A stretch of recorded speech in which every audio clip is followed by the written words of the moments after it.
Hey, what's up, guys? GoReacts back with another one. And today, we're going to be taking a dive into the whole Clubhouse phenomenon via this very specific example. The name of the video is called Joe Budden Debates Drug Dealers versus 9 to 5 Working Men with King Los and a whole bunch of birds on Clubhouse. Pretty much King Los, Joe Budden, a whole bunch of random bitches that nobody knows talking about what it's like to date drug dealers versus 9 to 5 working guys. Here's my thoughts on Clubhouse. A majority of the content on there is niggas having foolish, pointless, small talk arguments. Now, while as a sideline guy, it's hilarious to watch and listen to, for me personally, I could never participate in shit like that. I'd rather talk at niggas, as fucking douchey as that sounds. I'd rather talk at niggas, get my message across, and then just fucking get the fuck out of there and not be entangled with some fucking stranger that I don't know for an hour talking about bullshit. Right? I live my life like that Jay-Z line. A wise man said, don't argue with fools because people from a distance can't tell who is who. It seems like a lot of people miss that message, and this is why sites like Clubhouse exist. So let's get into this very specific example of Clubhouse. And yeah, let's check it out. No, let's get right into this one. Opinions can live in harmony, but I would like to hear more from Gina on the drug dealer take. Okay, so every drug dealer that I have ever dealt with has been just literally the most genuine, sweetest gentleman. I mean, from wanting to be like, has your mom eaten? Like, just send me the sweetest messages, just doing the most beautiful acts of kindness. Just hold on, bitch. Hold the fucking phone. First of all, niggas get too mouthy on social media, man. I don't think you should be sharing. I guess if you're not naming anybody, you're not really implicating anybody. But the fact that you're saying that you've dated guys who are getting illegal money, first of all, just the fact that you're even saying that is like off rip. Like, you know, shut your fucking big mouth on here, on this fucking app. Okay, now I understand the whole concept of a getting money nigga being a little bit more generous with his money because he is indeed getting money. That being said, a lot of these niggas is killers and criminals, and the product that they're slinging to people is destroying lives. And the fact that you're not taking any of that into account, you're deceived by the fact that a nigga is willing to be generous with his money and thinking he is a nice guy. He could be. I'm not saying all drug dealers are terrible people once you get to know them and stuff like that, but what they are doing essentially is terrible, right? And you always have to be prepared for the terrible deeds that your man is getting involved in. Did niggas watch Power at all? Did you niggas watch Power?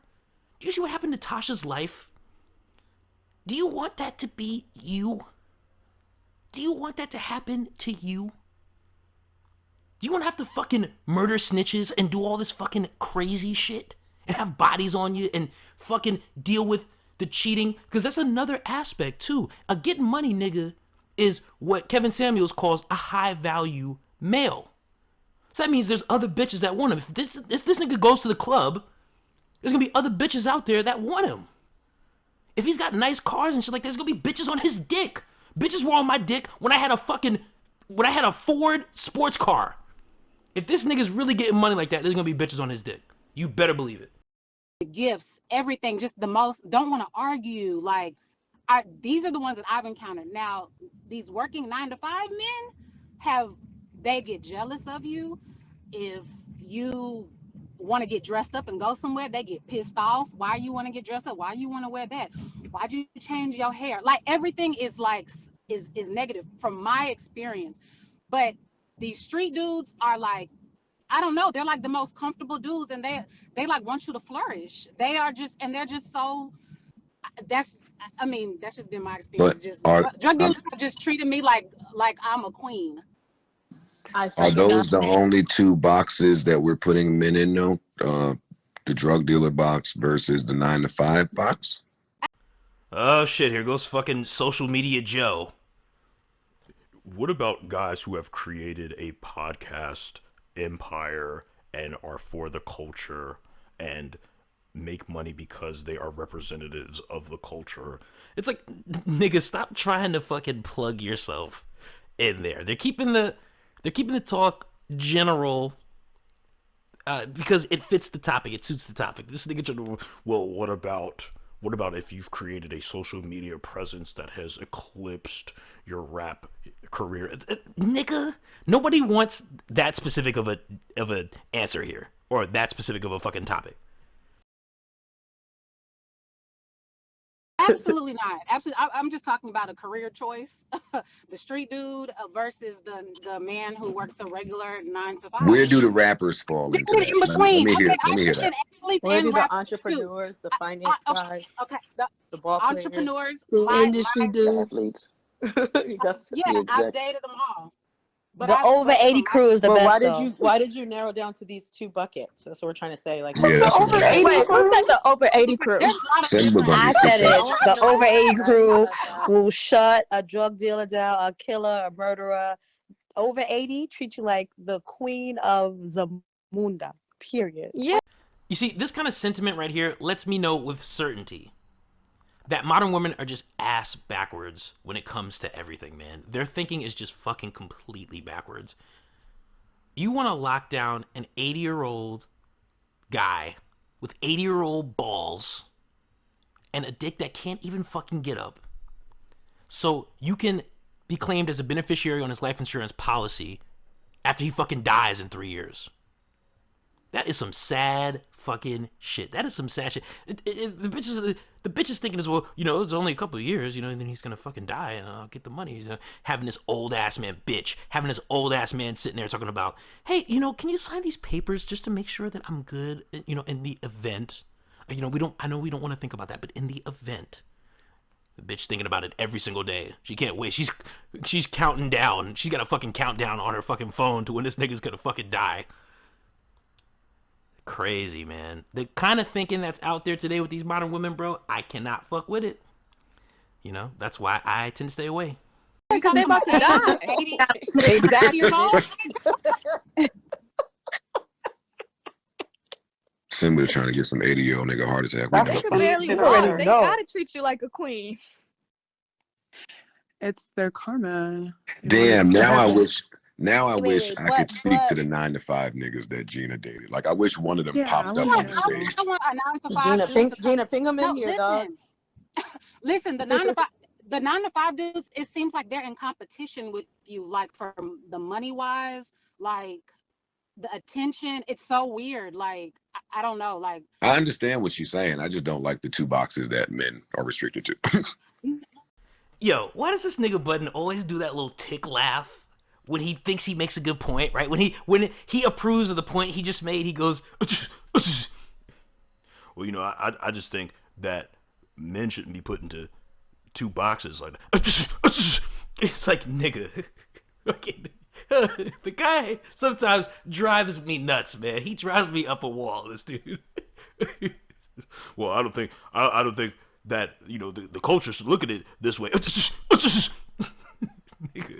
nigga, I feel like Tony when he was on the fucking boat with Paulie Walnuts, right? And told him, he's like, why do you get that tick that you do that?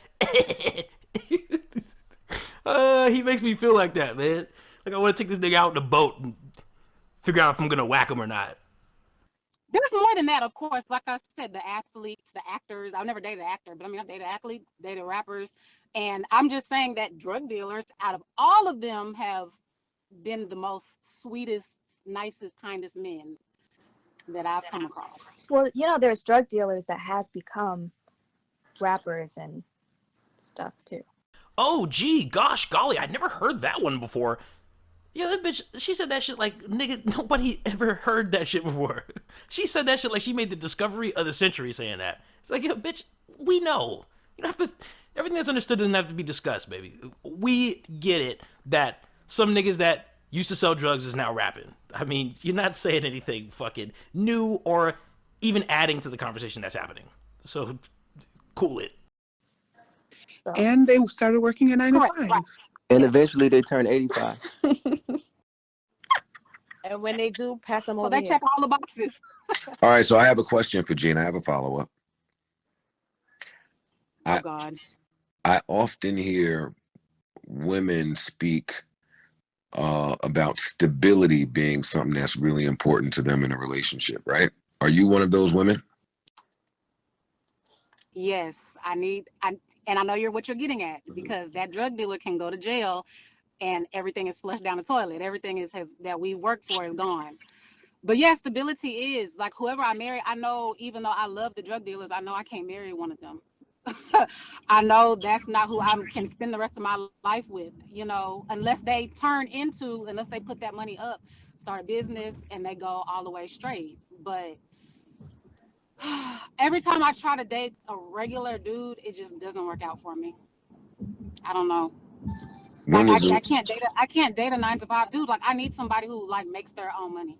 So if I understand correctly, Shorty is saying here that a 9 to 5 working man is not making his own money. I mean, that's just demonstrably false.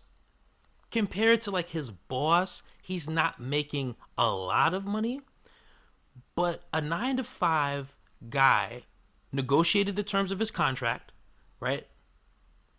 He has a salary, he has an hourly wage, and when he works his 40 hours a week, he earns that, and that's his money. He puts his time and effort and work towards making a certain amount of money, which is his by contract, right? See, people have these grandiose ideas about what they think drug dealing is. I've known a couple of guys, man, who were in the street, and they weren't making money like how you see on TV. That's just an unrealistic thing. Like when you hear it in hip hop songs and all that shit, it's unrealistic. Not everybody is top of the food chain, right? Not everybody is Scarface and Freeway Ricky Ross. That's just not the way it's going down. There's a lot of Indians and very few chiefs, right? So what women are saying is they want the chiefs, right? But really, if you're just a regular ass bitch, a lot of times you're going to come across regular ass Indian niggas. And that's what you're going to come across, right?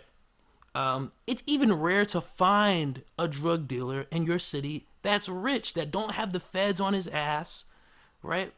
I knew a lot of these guys, and they were barely making ends meet. See, here's the thing. When you are a convicted felon and you've recently gotten out of jail, right? If you're a convict, right, and you got F's on your record, trying to get a job is very, very difficult, right? So a lot of guys resort to selling drugs, and they're barely making car payments through somebody else's name. They're barely making their apartment payments that are in somebody else's name, right? The life is not as glamorous as TV, movies, and rap music make it. And people are falling for this fake glamour. That's a huge problem in today's society. It's not all fucking glamorous. In fact, if you get a guy who's at the top, he's dealing with all this Fed attention and snitches and all this crazy ass shit that he's got to watch his back for. There is no optimal situation. There is suffering that comes with every decision you make.